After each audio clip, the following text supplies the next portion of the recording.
Jake Miller wiped the grease from his hands with an old rag that had seen better days. The cloth was more oil than fabric at this point, but it did the job.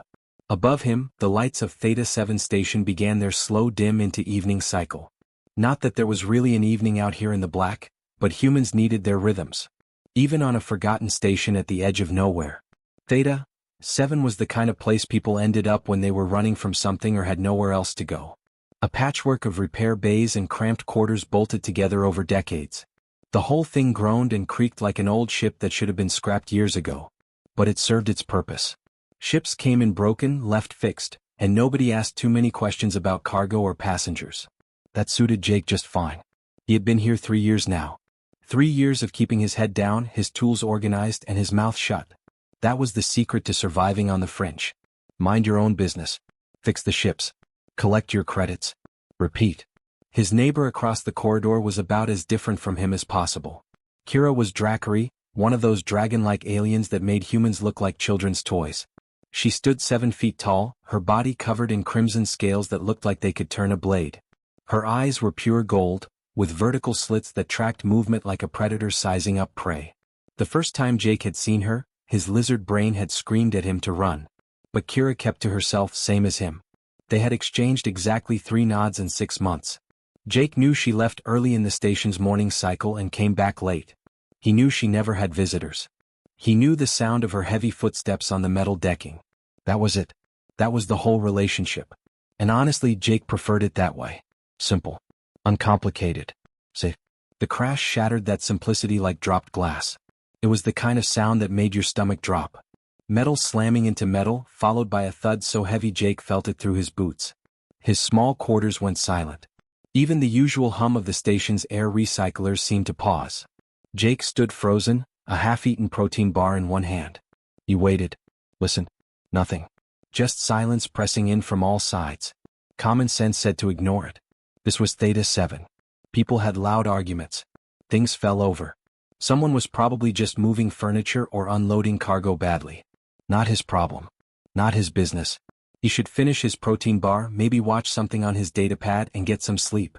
Tomorrow he had a Centauri freighter coming in with engine trouble.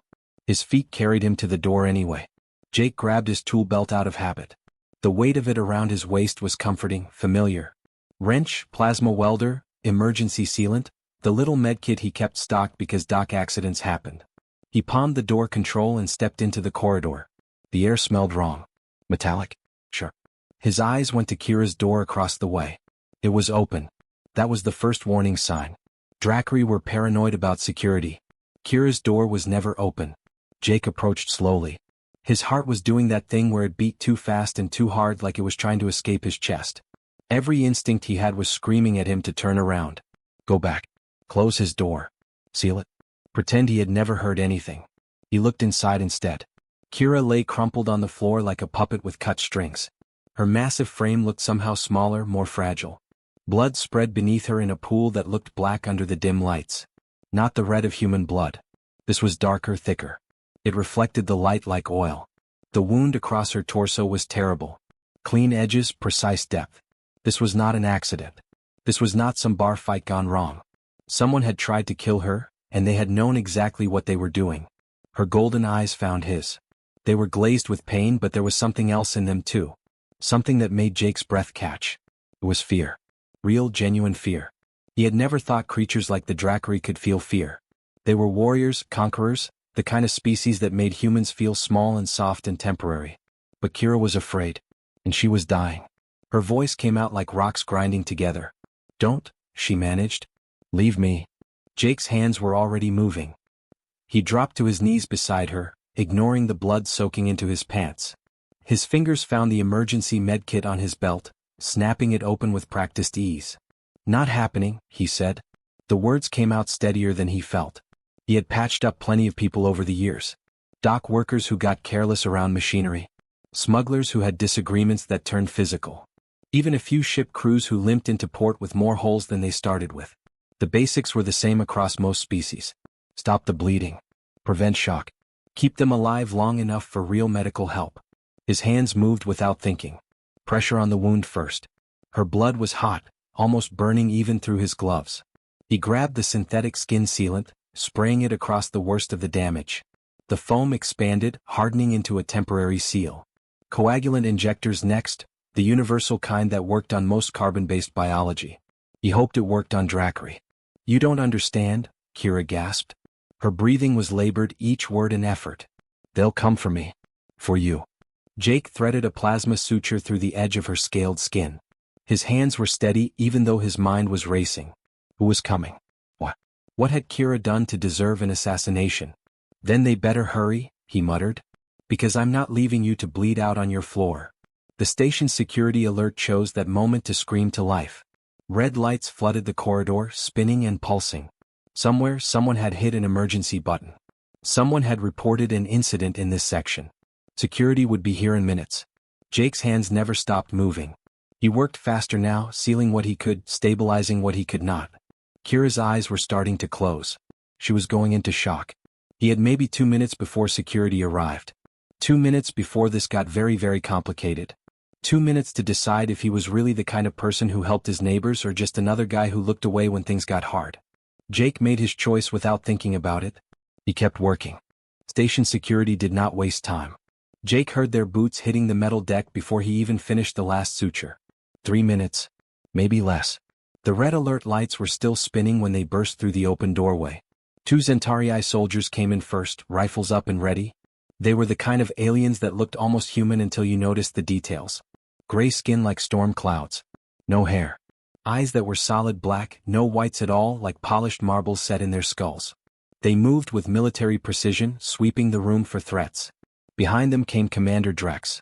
Jake knew him by reputation. Everyone on Theta 7 did. Drex ran security with an iron fist. No bribes. No exceptions. No second chances. He was the kind of being who followed rules because rules were all that kept chaos at bay. Drex's black eyes took in the scene with one sweep. The blood. The human mechanic kneeling in it. The Dracry fugitive he was saving. Jake could see the calculations happening behind those eyes. This was going to be complicated. Step away from the Dracry, Drex ordered. His voice came through a translator clipped to his collar. The device crackled slightly, turning his words mechanical and cold. Now. Jake was nearly done. Just one more seal on the wound. His hands kept working even as his heart tried to pound its way out of his chest. Give me a minute. She's stable but I need to. You have no minutes, human? Drex took a step closer. The soldiers' rifles tracked the movement, staying locked on Jake and Kira. This creature is wanted by the Dracry High Council. Treaty law requires immediate surrender. The words hit Jake like cold water. Wanted. Fugitive. The Dracry High Council did not issue warrants lightly. They were one of the most powerful governments in known space. If they wanted Kira back, they would get her. And anyone who got in the way would be crushed. Kira's clawed hand gripped Jake's wrist. Her strength was fading, but her grip was still tight enough to hurt. Go, she whispered. Her voice was barely audible. This isn't your fight. Jake looked down at her. Then at the soldiers with their weapons. Then at Drex with his cold, marble eyes. His brain was working overtime, pulling up fragments of conversations he had half-listened to over the past week. Dockworkers gossiping over cheap beer. A Zentarii trader muttering about Dracry politics. Whispers about deserters and massacres and things the High Council wanted to keep quiet. Something about Quellan 4. A colony world. Orders that some warriors refused. What did she do? Jake asked. He kept his voice level. Come. Like he was asking about the weather. Drex's expression did not change. Those black eyes gave away nothing. Desertion during wartime. Treason against the Dracry Empire. She will be returned to their custody for execution. Execution. The word sat heavy in the air. What were the orders she refused? That is not your concern, mechanic? Something in Jake's chest twisted. Not concern. His concern. Like he was a child asking questions above his station. Like he should just shut up and let the adults handle things. Jake had heard that tone his whole life. From factory bosses who cut corners on safety. From corporate types who cared more about profit than people. From authority figures who thought asking questions was the same as causing trouble. He stood slowly, feeling his knees pop. His tool belt hung heavy around his waist. Wrenches. Welders. Nothing that could stop a rifle blast. But he stood anyway, placing himself between the soldiers and Kira's broken body. I'm making it my concern, Jake said. What were the orders? Drex's head tilted slightly. The first hint of emotion. Surprise maybe. Or irritation. The security channel is open, he said. It was not an answer. It was a warning. Everyone on the station could hear this conversation. Every trader, every dock worker, every ship captain waiting for repairs. All of them listening. Drex seemed to realize he was backed into a corner. If he refused to answer, people would assume the worst. If he answered, he might create more problems. He chose the path of least resistance. She was ordered to eliminate hostile targets on Quellan 4. Hostile targets. Jake had heard enough military double talk to know what that meant. That's an interesting way to say civilians, he said. One of the soldiers shifted. Just a small movement, but Jake caught it. Discomfort maybe. Or agreement. Even soldiers knew the difference between combat and murder. Drex's weapon came up. Not pointed directly at Jake. Not yet. But the threat was clear. Step aside. This is your final warning. Jake's heart was doing crazy things in his chest. Hammering so hard he could feel it in his throat. His hands wanted to shake. His legs wanted to run. Every survival instinct he had was screaming at him to move. To step aside. To let them take Kira and pretend he had never seen anything. He was not a fighter. Had never thrown a punch in his life. He fixed engines and welded hull breaches and kept ships flying. He was nobody special. Just another human trying to get by on the fringe. But he had seen too much in his 32 years. Too many people looking away. Too many times when doing the right thing was hard, so people chose to do nothing instead. Too much injustice wearing the mask of law and order. No. The word came out quiet. Steady. It hung in the air like a challenge thrown down. Drex's black eyes narrowed. You understand the penalty for harboring a fugitive? Life imprisonment. You will never leave this station. Never return to Earth. This is the choice you are making. Jake's throat was dry. His whole future was balanced on this moment. One step to the side and he could go back to his simple life. Keep fixing ships. Keep his head down. Keep surviving. But he would have to live with himself afterward. Then I guess I'm staying, Jake said quietly. His hand moved to his tool belt. Not the welder. Not a wrench. His fingers found the emergency seal remote. Every mechanic carried one. They were standard safety equipment for bay workers. If a hull breach happened, if pressure started dropping, you hit the button and blast doors slammed down. Sealed the section. Kept everyone alive. Jake pressed it. The sound was like thunder in a metal can. Heavy blast doors dropped from the ceiling with a crash that shook the deck plating. Magnetic locks engaged with a series of heavy clangs that Jake felt in his bones. 2 feet of reinforced titanium now separated the security team from Kira's quarters. They were on the wrong side. Drex's voice came through the intercom, stripped of all emotion except fury. That buys you 2 hours, mechanic. Maybe 3 if you sealed it properly. Then we cut through. And when we do, you will join her in chains. Jake slid down the wall. His legs finally gave out. He sat heavily beside Kira's still form. His hands were shaking now.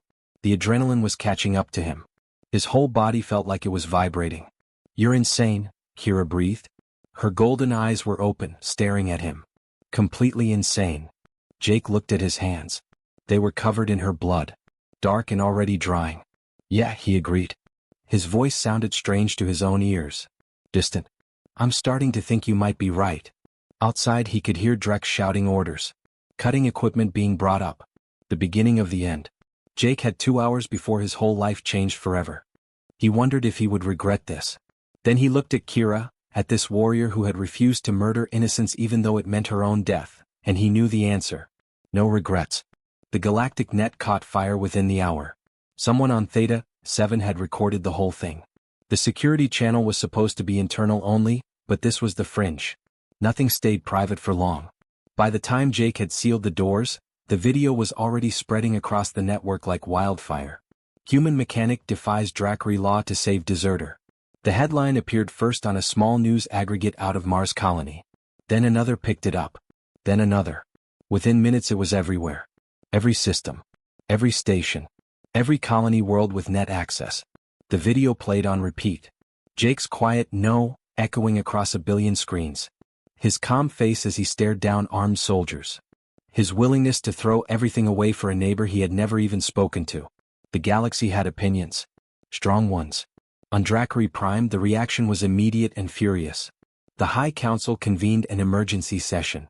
How dare this human interfere with their internal affairs? How dare he harbor a traitor? How dare he insult their honor in front of the entire galaxy? They called for his immediate execution. Treaty law was clear. Anyone who harbored a Dracari fugitive was guilty of the same crime. Death was the only acceptable punishment. A warship was dispatched within 3 hours. The Razor's Honor, one of their most feared vessels. It carried orders to retrieve both fugitives by any means necessary. If the station refused to cooperate, they were authorized to take it by force. The Dracari did not make threats. They made promises. But something else was happening. Something the High Council had not anticipated. On Earth, protests erupted in every major city. New York, London, Tokyo, Mumbai, Sydney. Humans poured into the streets by the thousands. They carried signs with Jake's face. They chanted his name. They demanded the Galactic Council intervene. Humans had always been the emotional ones. The ones who cried over injustice and got attached to causes. Other species found it exhausting. Humans could not just accept that the universe was unfair and move on. They had to feel everything. Had to make everything personal. Had to fight for underdogs even when it made no logical sense. Now their mechanic, just a regular guy with grease under his fingernails, had stood up to an empire. And humans were not going to let him stand alone. The human ambassador to the Galactic Council was a woman named Victoria Hayes. She had been a career diplomat for 20 years. Professional. Always measured in her words. But when she took the floor of the council chamber, something was different. Her voice shook. Not with fear. With rage. "We are told this is about law and order," she said. The chamber was packed. Every species watching. "But law without justice is just tyranny with paperwork. My people will not stand silent while you execute someone for refusing to murder children." The words hit like a bomb. Children. Murder. Suddenly this was not about treaty violations and fugitive protocols. This was about something deeper. Other species started asking questions. Who were these Quellan that Kira had refused to kill? What exactly had happened on Quellan 4? Why were 12 Dracari warriors executed for desertion? Journalists started digging. The Dracari tried to suppress the information, but the galaxy was too connected now. Too many networks. Too many sources. The truth leaked out in pieces, and those pieces painted a horrifying picture. The Quellan were not hostile targets. They were pacifists. A species that had never developed weapons because they had never needed them. They lived on 3 planets rich in rare minerals. Minerals the Dracari wanted. The High Council had ordered a complete elimination. Every Quellan. Every city. Every settlement. Wipe them out and claim the planets. Standard conquest doctrine. The Dracari had done it before to other species. This was supposed to be just another campaign. But 12 warriors refused. 12 looked at the Quellan, at their peaceful cities and their innocent faces, and could not do it. They broke ranks. Refused orders. Committed the ultimate sin in Dracari culture. 11 were hunted down and executed within weeks. Their names were struck from all records. Their families disgraced. The Dracari made examples of them. Kira was the last. She had been running for 8 months. Always one step ahead. Until someone on Theta 7 had sold her location. Inside the sealed quarters, Jake worked to keep Kira alive. She was stable now, but fever had set in. Infection probably. Her body fighting the trauma. She drifted in and out of consciousness. Sometimes she knew where she was. Sometimes she did not. When the fever peaked, she talked. Words spilling out like a dam breaking. She described the Quellan children. How they had these large eyes that seemed too big for their faces. How they had tried to hide when the Dracari fleet arrived. How they did not understand what was happening because violence was not part of their world. She described the screams. The way her fellow warriors had attacked anyway, following orders even as she and the others begged them to stop. The fires. The blood. The silence that came after. "I couldn't do it," Kira whispered. Tears ran down her scaled face, cutting tracks through the dried blood. They kept saying it was duty. Honor. The Dracari way. That we were warriors and warriors followed orders. But there was no honor in slaughtering the defenseless. No duty in murdering children who could not even fight back. Jake sat beside her, his hand resting on her clawed forearm. The gesture felt small. Inadequate. What comfort could he offer for memories like that? "You did the right thing," he said quietly. "That takes more courage than following orders ever could." Kira's golden eyes focused on him. Lucid for a moment. "Why?" she asked. Her voice was raw. "Why destroy your life for me? You don't know me. We've never even spoken before today." Jake was quiet for a moment. He thought about his own past. About the factory fire when he was 17. The cheap manufacturing plant where he had worked after dropping out of school. The fire that started in the chemical storage. Everyone running for the exits. Everyone except old Tom, who had been trapped under fallen equipment. Jake had run back in. Through the smoke and heat. Everyone screaming at him to stop. He pulled Tom out. Saved his life. Nearly died doing it. He also thought about all the times he had not acted. Times he had seen injustice and looked away because getting involved was too hard. Too risky. Too complicated.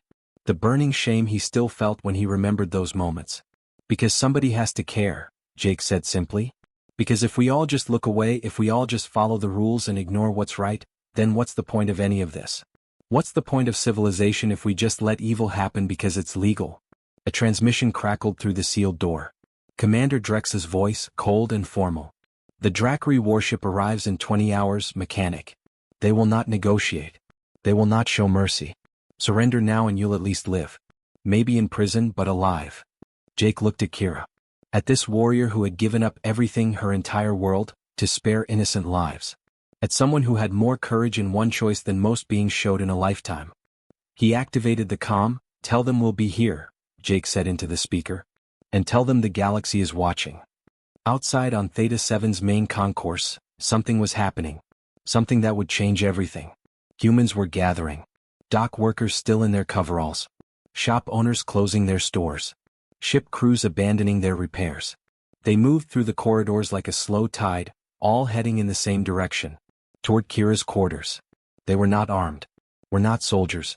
Just regular people who had seen the video. Who had heard the story. Who decided that Jake should not stand alone. They formed a line across the corridor. Shoulder to shoulder. Blocking the path. And they were not moving. The Drakri warship appeared on Theta 7's sensors like a nightmare made real. Razor's Honor. Even the name was meant to intimidate. The vessel was massive, dwarfing the station by a factor of 10. Angular and dark, it looked like someone had taken a blade and stretched it into a ship. Every surface bristled with weapons. Railguns. Plasma cannons. Missile arrays. Enough firepower to turn Theta 7 into a debris field in under 5 minutes. Station control went into immediate panic. Alarms blared. Emergency protocols activated. Ships that were docked started emergency departures, crews scrambling to get clear before the shooting started. Nobody wanted to be nearby when the Drakri decided to make their point. The warship's commander was a Drakri named Thorn. Even among his own kind he had a reputation. 30 years of military service. Veteran of a dozen campaigns. His scales were crisscrossed with scars that told stories of battles won through sheer brutality. He did not negotiate. Did not compromise. He completed missions. His message to station control was brief and cold. Surrender the fugitives in 1 hour or we board by force. This is your only warning. 1 hour. 60 minutes. Then the Drakri would come and nothing would stop them. Inside the sealed quarters, Jake checked Kira's vitals for the 100th time. Her fever had finally broken around hour 15. The infection was under control. Her wounds were sealed and healing, though she would carry scars. She could sit up now. Could stand with help. Could probably even walk if she had to. She was watching him with those golden eyes. Calculating. When they breached the door, she said quietly, "You run the other direction. They want me, not you. You might still have a chance." Jake was checking the charge on his plasma welder. The tool was designed for cutting through hull plating, not fighting soldiers. But it was all he had. Better than nothing. Maybe. "Thought we'd established I don't run," he said. Jake listened to me. "Look, I've done a lot of stupid things in my life," he interrupted. He set the welder down and turned to face her. Dropping out of school. Taking jobs that paid nothing. Ending up on this forgotten station at the edge of nowhere. But this isn't one of the stupid things. You made the hard choice when it mattered. When everyone else was following orders and killing innocents, you said no. Least I can do is stand with you now. Kira's expression was hard to read. The Drakri did not show emotion the way humans did. But her voice was soft when she spoke. "You're going to die for someone you barely know." "Maybe," Jake admitted. "But I'll die standing up. That counts for something." A sound from outside made them both freeze. Not the whine of cutting torches. Not the clang of equipment being set up. Something else. Voices. Lots of them. Rising and falling like ocean waves. Jake moved to the door's viewport and cracked it open. What he saw made his breath stop in his chest. The corridor was packed wall to wall with people. Humans mostly standing shoulder to shoulder in a solid line that blocked the entire passage. Jake recognized faces. Beth from the parts supply shop, still wearing her grease-stained apron. Kyle who ran the cantina, his arms crossed over his chest. Old Tom who had been fixing ships since before Jake was born, leaning on his cane but standing firm. None of them were fighters. These were shopkeepers and dock workers and ship crews. Regular people just trying to make a living on the fringe. People who should have been keeping their heads down and staying out of trouble. But they were here anyway. And behind the humans Jake saw more. Quellan survivors, the ones who had escaped the massacre. Their large eyes were frightened, but they stood with the humans. A group of Zentarii had broken ranks from station security, standing in their uniforms with their weapons lowered. Even species Jake did not recognize had joined the line. Beings from across the galaxy all standing together. Beth's voice crackled through the comm system. "Hey Jake. Heard you could use some backup." Jake's throat went tight. Words stuck somewhere between his brain and his mouth. "Beth, you can't do this. You'll lose everything. The shop, your contracts, your..." "Funny," Beth interrupted. He could hear the smile in her voice even through the static. "That's what we all said about you. Figured if our mechanic can stand up to an empire, least we can do is stand with him. They'll arrest you. All of you. Then they better bring a lot of ships," Kyle called out. "Because we're not moving." The blockade held. Minutes turned into hours. Commander Thorne tried everything. He sent messages threatening arrest. Promised leniency if they dispersed immediately. Ordered them to stand down in the name of galactic law. The crowd did not budge. Dracri soldiers attempted to push through the line. The humans linked arms, forming a human chain that the soldiers could not break without resorting to violence. When the soldiers raised their weapons, the crowd did not scatter.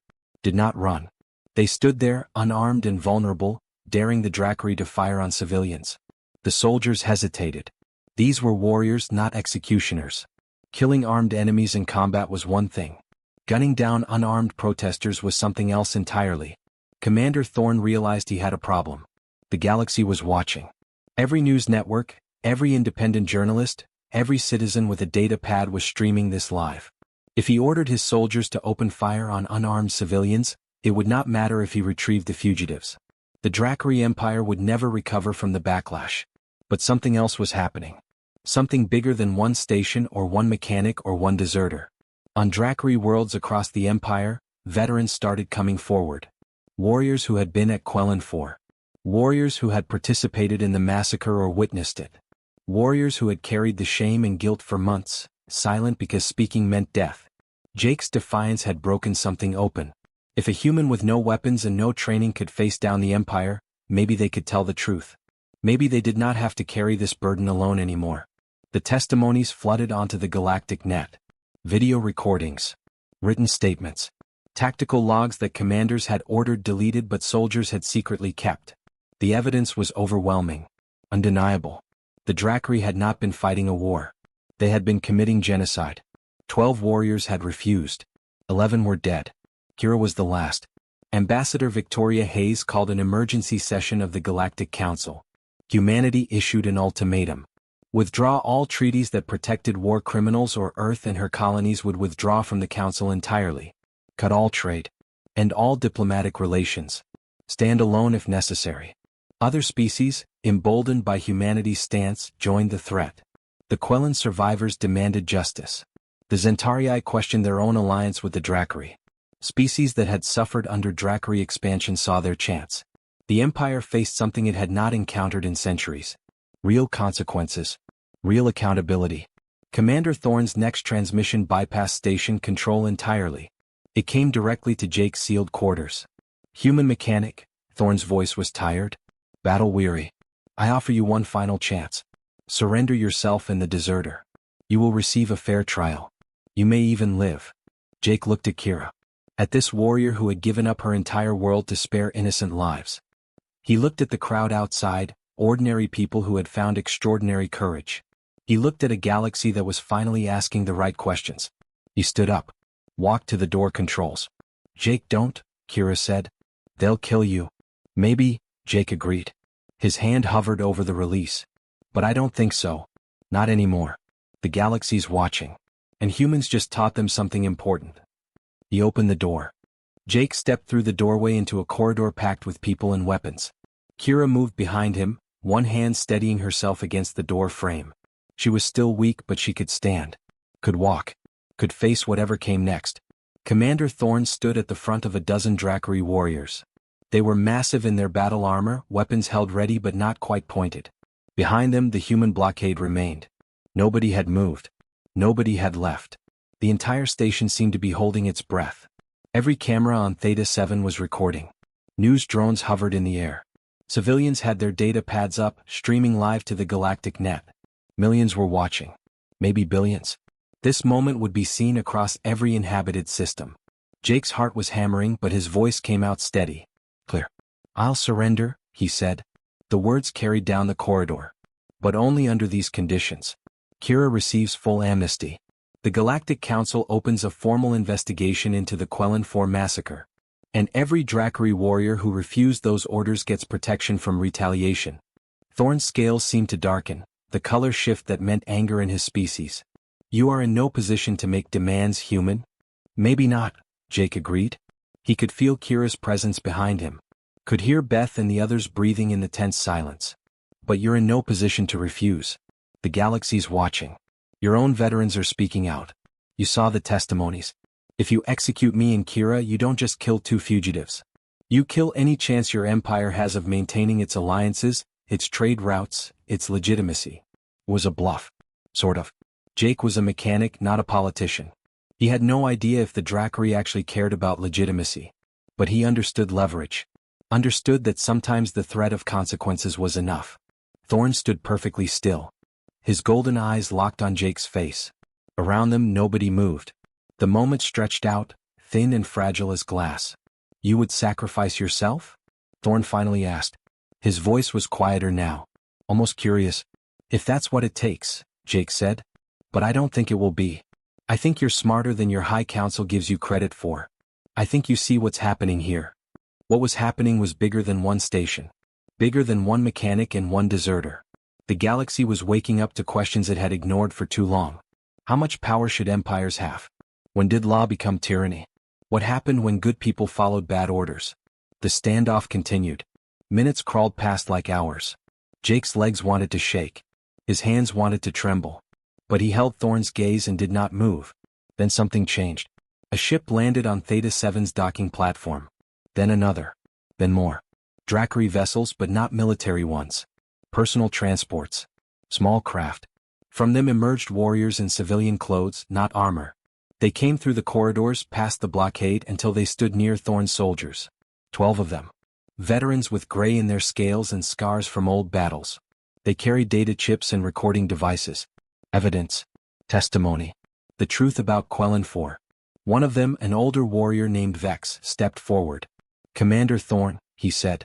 His voice was heavy with shame and determination. We were there. We saw what happened. This human is right.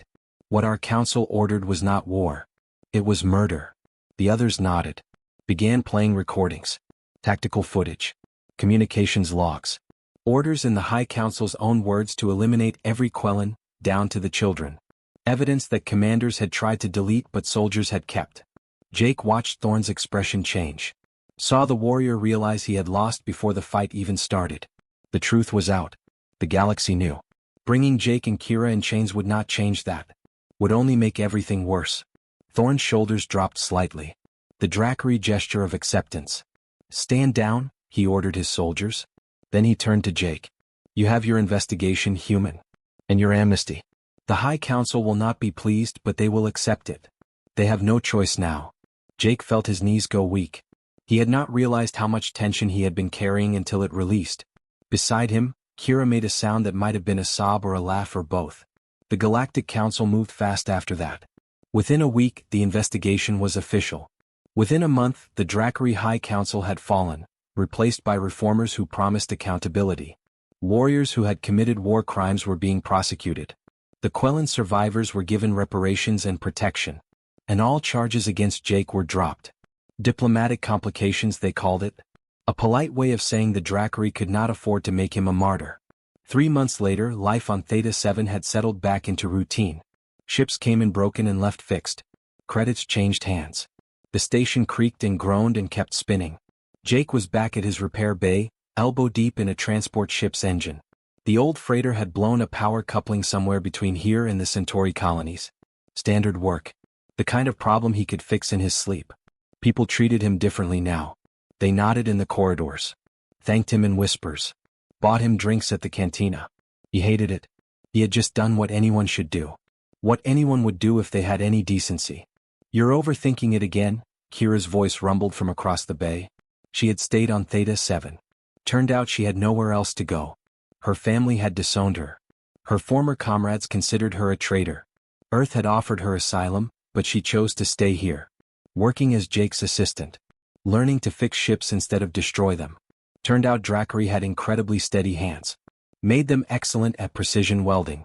"I'm not overthinking anything," Jake muttered, adjusting the new power coupling into place. "You saved my life. Changed the galaxy. Started reforms that are sweeping through an empire. And you can't accept that maybe you're actually a good person." Jake looked up at his unlikely partner. At this 7-foot warrior with crimson scales who could probably tear him in half but instead was carefully soldering a circuit board. "I'm just a mechanic." "No," Kira said. Her golden eyes held something he had never expected to see there. "Respect. Gratitude. Maybe even friendship. You're the human who taught an empire what honor really means. When every law, every tradition, every authority figure told you to look away, you didn't. That's not being just a mechanic. That's being someone who matters." That evening, Jake received a message from Ambassador Victoria Hayes. The Galactic Council had passed new protections for military whistleblowers. 3 more species had come forward with evidence of Drackery war crimes dating back decades. Reforms were sweeping through the Empire's military structure. Courts were being established for war crimes. All because one mechanic had said no. Jake deleted the message without responding. He did not need thanks. Did not want recognition. He went back to his repairs. Outside the bay window, stars glittered like scattered diamonds against the endless black. Somewhere out there, the galaxy was changing. Somewhere, people were standing up because they had seen that standing up was possible. That one person could make a difference. That doing the right thing mattered even when it was hard. Kira worked beside him in comfortable silence. They had developed a rhythm over the months. She passed him tools before he asked. He explained repairs and she remembered every detail. 2 neighbors who had barely known each other, now bonded by shared choice and consequence. "Jake," Kira said after a while. "Yeah. Thank you. For everything." He glanced at her. Saw genuine emotion on that scaled face. "You would have done the same for me." "Maybe," she admitted. "But you did it first. You showed me that honor isn't about following orders. It's about making the hard choice when no one else will." Jake smiled. "A small, tired thing. Humans are good at that. Making things personal. Caring when we probably shouldn't. Refusing to give up even when it makes no sense." "The galaxy's better for it," Kira said quietly. Outside, another ship lifted off. Its engines flared bright against the void. More would come. More would leave. The galaxy would keep turning. But here, in a small repair bay that smelled of oil and ozone, 2 unlikely friends worked side by side. And somewhere out there, the ripples they had started were still spreading.